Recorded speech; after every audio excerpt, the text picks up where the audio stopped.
Hello, Ray Phoenix here, welcome to Let's Play Mega Man 5 Part 2. So we destroyed the first two Robot Masters, now it's time to go after the next one in weakness order, which would be Crystal Man. Yeah, his record is crystal clear at being a Robot Master. He's always clear at crystal of everything, made out of pure crystal. Quite possibly the most expensive level in the entire game, because crystal. To a lot of people, crystal is worth way more than gold, and he has these things that look like those balls you put into cups. That's some game that Milhouse thought was more entertaining than Bone Storm. I got a cup and a ball. Yeah, it's a lot better. It's actually a lot more fun than a lot of these new video games that come out today. I find are a lot dull. Like, the reason I don't have any modern game systems, I find that most modern game systems, all the games they seem to have on them, mostly for like the PS, like the PlayStations and new Xboxes, I find that most of the games are just like games like Grand Theft Auto and Call of Duty and even stuff like that, like those kind of like games that involve a lot of action and a lot of blood and gore and stuff like that. Most of them are rated M.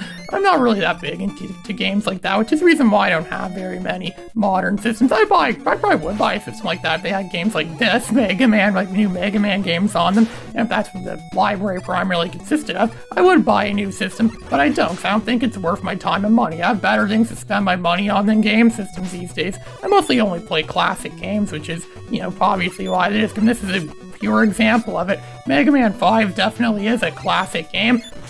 It's a game that turned 30 years old this year. Yeah, apparently 30 years ago the NES was still a current system. And which the NES was actually the first gaming system I ever owned. I have fond memories of playing like the original Super Mario Brothers and Duck Hunt on it. And then I got some other games on it too that were pretty good. I remember I had the Batman game for it, and I have Metroid, and what else did I have? I also had like Pac-Man on it as well too. Yeah, Pac-Man on the NES is pretty good. It's way easier than the arcade version, which is why I always get higher scores. And I actually saw the second cutscene in that game for the first time ever on the NES version, because the NES version is just that much easier. I didn't really expect that for NES games, at least not for earlier NES games. Earlier NES games are pretty challenging. I mean, that's when these Mega Man games, like I said before, as games progressed over time, games tend to get a lot more easier. I think Mega Man on the NES might be proof of that, because first games are way harder than these later games. But maybe at this point, it's just, lava, rinse, repeat at this point. We've learned what Mega Man is at this point. We know what Mega Man is and what Mega Man's capable of. So what more? So it's kind of like, by this point in time, you would have been very skilled at Mega Man, and they made a lot of improvements to the game. So the reason why Mega Man 1 was so hard was because some of the BS stuff that the game did. Same with Mega Man 2, but these games have less and less BS moments, so that way it's, so it makes it easier. I just picked up an M-Tank over there, which is a tank that completely fills up all of your weapons and all your health as well too. You're only allowed to carry one of those. There actually are a few of them throughout the game. If you already pick up one of them, you go to where other ones are supposed to be, it's just going to be nothing there. It's not possible to collect more than one of them. It might be possible to do that for cheating. I had a Game Genie back in the day too, but never got it to work. I'm not even sure if it does work. But then again, I've always been able to beat my games without cheating, so we're going to use a gyro attack, like this gyrocopter attack weapon. It's kind of similar to the Metal Blade from Mega Man 2, only it's not as good. It is energy efficient like the Metal Blade, but it's nowhere near as good. There never will be another Mega Man weapon as good as the Metal Blade, and Crystal Man's weapons are quite powerful. That's why they use crystal, kind of like diamond-tipped bullets. Imagine Crystal Man's weapons are like that. They're crystal-tipped. They're hard as crystal, because crystal is a really hard substance. I mean, I thought quartz crystals would be that hard, but most quartz crystals that I've had tend to break over time. Remember when I would go to science centers, things like that, they would have the gift shop there, and they'd be selling quartz crystals there. I would buy quite a few of them. I also bought some iron pyrite there. I like to show it to friends thinking it's real gold, but it's actually iron pyrite. And then some friend was under a false impression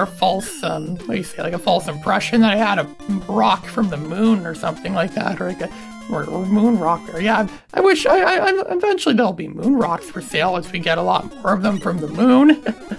So now we're going to Napalm Man's level, where there's tigers everywhere, and it seems to be located somewhere tropical. I think this level is set somewhere in Vietnam or somewhere like that. It's Napalm Man. I wonder if that's supposed to be a reference to Apocalypse Now or something like that. A highly overrated war movie that I watched a long time ago.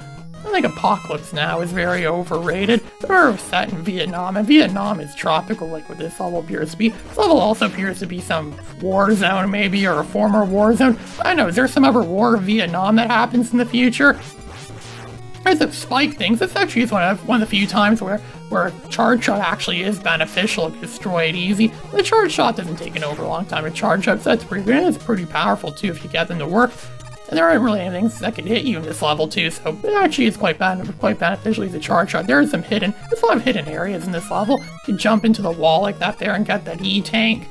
This game is also somewhat generous with E-tanks as well too, not as generous as a 5, but there are going to be a lot of E-tanks to pick up. There's Cotton Eye Joe, or Bazooka Joe, or whatever he's called, flying around that helicopter thing. They painted him purple this time around, because I think purple's a bit more of a futuristic color. It also makes him think more of the 90s. I mean, Barney the dinosaur was a purple dinosaur, and he was pretty big at this point in time in the 90s. Purple was a popular color in the 90s. I'm surprised there wasn't a purple Power Ranger, or maybe they intended for there to be a purple Power Ranger, but he never made it to the show. This is also when Power Rangers started to become big, I think, in the 90s, only in the 90s. The 90s really were like a magical decade, something we've never seen since, and something we probably never will see ever again. And there's Eddie right there. See, Eddie just gave us a 1-up, which is not surprising. Eddie's always very generous of giving us stuff, because, you know, Eddie, he likes to give. He's a big giver. He actually gives us some pretty good stuff. He's actually a lot more generous in this game than he was in Mega Man 4 when he first debuted. He's actually kind of stingy on things in Mega Man 4, but not in this game. So he picked up another letter, and there was Matt Tool things stand on those turrets. I'm pretty sure that exact enemy was in Mega Man 4 or some earlier Mega Man game. I don't remember. I don't even remember a lot of Mega Man 4. It just went by really fast. I'm not even sure which Mega Man game is which, and all the Mega Man games look the same to me because of Capcom stretching at the NES. That just becomes harder to figure out what was in what Mega Man game. I remember I had a friend that was confused of which Mega Man game was what because of how they all look the same, and they all have a lot of things, especially in these last 3 Mega Man games. That just starts to become more unoriginal. Not so much that because, you know, it's because they're lazy, it's because what more can they possibly do? You know, it's like, what more? We've already stretched out, we already milked what the NES could do so far, so what more could we really do at this point in time? Sure, the graphics are pretty decent for NES standards, and the enemies are the same. Well, they even reused the same kind of enemies we've seen in previous Mega Man games too, because that's all they could do pretty much with the NES. And they still want to keep true to the Mega Man formula, but they're really stretching out the system's capable, and they're kind of out of options at this point. The only way they could possibly do more is if they eventually come to their senses and upgrade to the SNES. But we're still quite far away from that, actually, because, spoiler alert, there's at least one more Mega Man game on the NES after this one. Yeah, there's a 6th Mega Man game on the NES, Mega Man 6. In that point in time, it's 1993, and it's like, really? Is this some sort of joke? Is this some sort of thing that could be a meme someday in the future? Constantly releasing games with the same series on the same system, even when its successor's already out? So Napalm Man went down as a joke with the crystal weapon. What kind of logic is there in throwing crystal pearls? They don't even look like crystals. They look like diamond pearls or like pearls or something like that. I don't know what the logic is supposed to be. And I know it's hard. Maybe his napalms can't destroy them because they're that hard. They're resistant to napalms. I don't know what kind of logic that's supposed to be. But nevertheless, we get Napalm Bomb, or N-Bomb is what it says in the menu screen. Yeah, like that joke's really gonna age well. The N-Bomb, ooh. So now we're going after the thing from Fantastic Four. Next, I mean Stone Man. Yeah, he's called Stone Man, but he looks too much like the thing from Fantastic Four. They really wanted to capitalize on what Guts Man was in Mega Man 1. But they can't reuse Robot Masters from previous games, so let's try to make new Guts Man like Robot Masters. They did it in Mega Man 3 with Hard Man, which this level looks a lot like Hard Man's level from Mega Man 3, and then they did it in Mega Man 4 with... I forget who they did it with Mega Man 4, but I know there was something in Mega Man 4, I think that was like that. And now we have Stone Man. He's clearly ripped off from the thing from Fantastic Four, which is quite fitting since today is Stan Lee's 100th birthday. I'm recording this on Stan Lee's 100th birthday, December 28th, 2022. Yeah, it's coming up in that news feed thing I have on Windows 10. Windows 10 really likes to distract you with news feeds and things like that, and stock exchange numbers, and like, oh, well, today is this, today is that. Remember back in the good old days when Windows 10 didn't constantly interrupt you with news and things like that, and I remember those days. Those are the better days. Those are the more nostalgic and better days of Windows 10. Back when Windows 10 was just simply a dumb version of Windows for dumb people. Yeah, I must be a dumb person then, because I use Windows 10.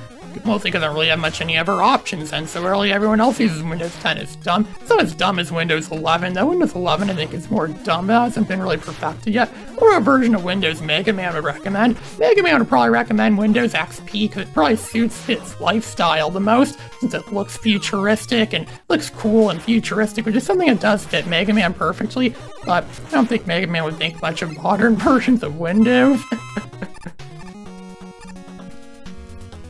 And so we're pitted against our standard screens or standard names. Those are kind of like the bats that they had in their early games. They probably got sick of using bats and thought bats are a bit too cliche. And we know Dr. Wily can't possibly be the main villain this time around. We were tricked into thinking Dr. Cossack was the main villain the last game. But then, oh no, it's Dr. Wily. He's the main villain. Oh, actually, they probably figured, Dr. Wily, we've done him to death. There's going to be no Dr. Wily in this game. Let's just give us Metroids to fight against instead. Yeah, they're throwing Metroids at us for Metroid into this game. There will be an M-Tank in there, but we already got the M-Tank earlier, so it's not like we're not going to use it. You're probably not going to have any use of the M-Tank until, like, near the end of the game. I think Dr. Wily couldn't possibly be the main villain in this game. It's Proto Man. We clearly saw at the beginning. We're going to have to fight against Proto Man at the end of this game in a big epic battle. We're going to keep getting more and more one-ups.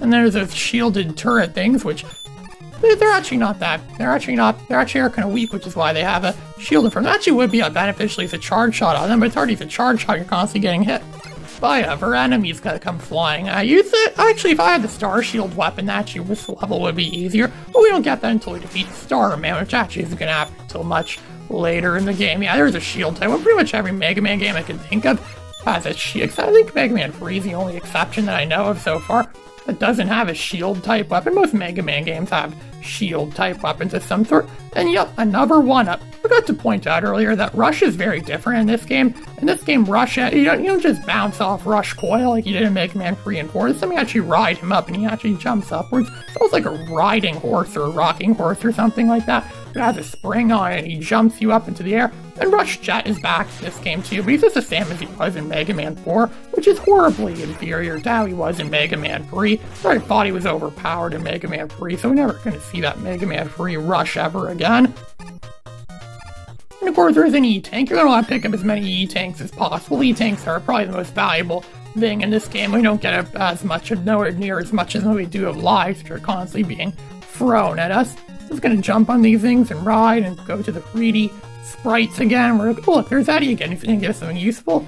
Yeah, I guess that's useful, considering the fact our health was half diminished. And look at that, we're going to get even more health there. We're full of health now.